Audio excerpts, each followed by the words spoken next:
Hello मेरे प्यारे बच्चों, अब मैं आपको समझाने जा रहा हूं कि ख्याति की गणना सर्वप्रथम हम औसत लाभ विधि के द्वारा करते हैं। तो आइए देखते हैं कि जब हम औसत लाभ विधि के द्वारा ख्याति की गणना करेंगे, मेरे एमपी बोर्ड के हिंदी मीडियम के छात्रों, आप जब अपने बुक में शिवलाल की बुक में जाएंगे तो उस बुक का प्रश्न नंबर 7 जब आप निकालेंगे तो वहाँ पे आप समझ पाओगे कि किस तरीके से हम औसत लाभ विधि से ख्याति की गणना करेंगे। उस प्रश्न का हम अवलोकन करते हैं। देखिए, एक फर्म ने गत 4 वर्षों में, मेरे प्यारे बच्चों आपको यह ध्यान देना है कि जब हम औसत लाभ विधि का उपयोग करेंगे तो वहाँ पर फर्म के लाभ दिए होंगे। आपको पहला क्या ध्यान देना है मेरे प्यारे बच्चों कि वहाँ पे जो लाभ दिए हैं वो ध्यान देना है। आप ध्यान से देखिएगा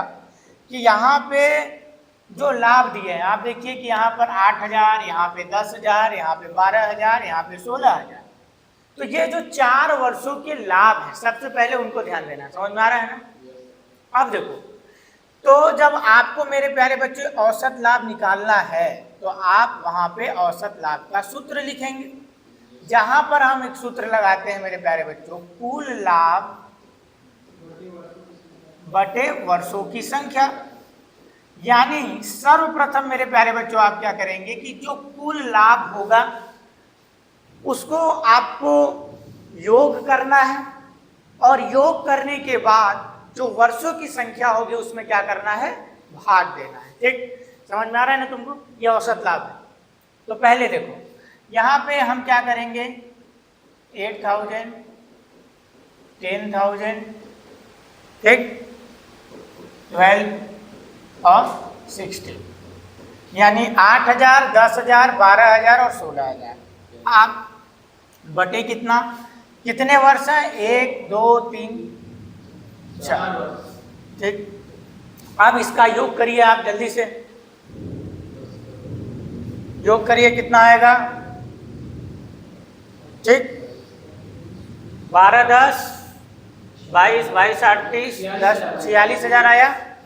तो मेरे प्यारे बच्चों आप ध्यान से देखिएगा, इसका कुल योग आता है 46,000 और इसमें हम भाग देते हैं 4। समझ में आया?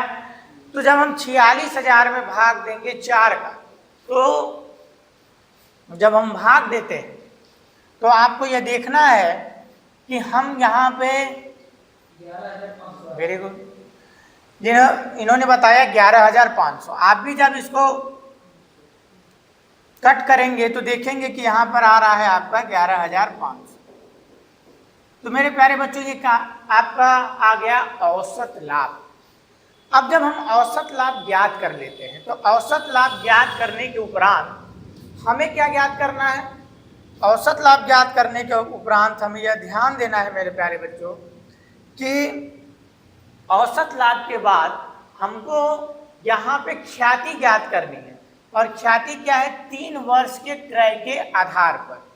3 वर्ष के क्रय के आधार पर। तो 3 वर्ष के क्रय के आधार पर जब हमें ख्याति ज्ञात करनी होगी तो आपको ध्यान देना है बच्चों कि अब हमें ख्याति का सूत्र लगाना है। किसका सूत्र लगाना है? ख्याति का। तो ख्याति का क्या सूत्र हो जाएगा? औसत लाभ गुणे क्रय के वर्ष। ये औसत लाभ निकालना है ना? औसत लाभ गुणे क्रय के वर्ष, क्रय वर्ष कुछ भी लिख दो, कोई दिक्कत नहीं। औसत लाभ अपना कितना आ गया? 11,500, ठीक है। और क्रय के वर्ष कितना आ गया? 3 वर्ष। कितना हुआ? जल्दी जल्दी करो। 34,500। ये हमारा आंसर आ गया। तो मेरे प्यारे बच्चों आप ध्यान देना कि जब हम कैलकुलेट कर रहे हैं तो यहाँ पर जब हमने गणना की औसत लाभ विधि के द्वारा, तो सर्वप्रथम हमने क्या किया कि औसत लाभ ज्ञात किया, और औसत लाभ ज्ञात करने के बाद हम ख्याति ज्ञात करते हैं, जिसमें हम औसत लाभ गुणे क्रय के वर्ष लिखते हैं, और जो औसत लाभ आता है उसका क्रय के वर्ष से हम गुणा करते हैं, और गुणा करने के बाद आपका उत्तर आता है 34,500। तो आप इस विधि का उपयोग कर औसत लाभ विधि से ख्याति की गणना कर सकते हैं। अगली क्लास में हम पढ़ेंगे कि किस तरीके से अधिलाभ विधि का उपयोग कर कर हम ख्याति की गणना कर सकते हैं। इसी तरह आप हमारे चैनल में बने रहें, चैनल को लाइक करें, सब्सक्राइब करें और अधिक से अधिक लोगों तक शेयर करें।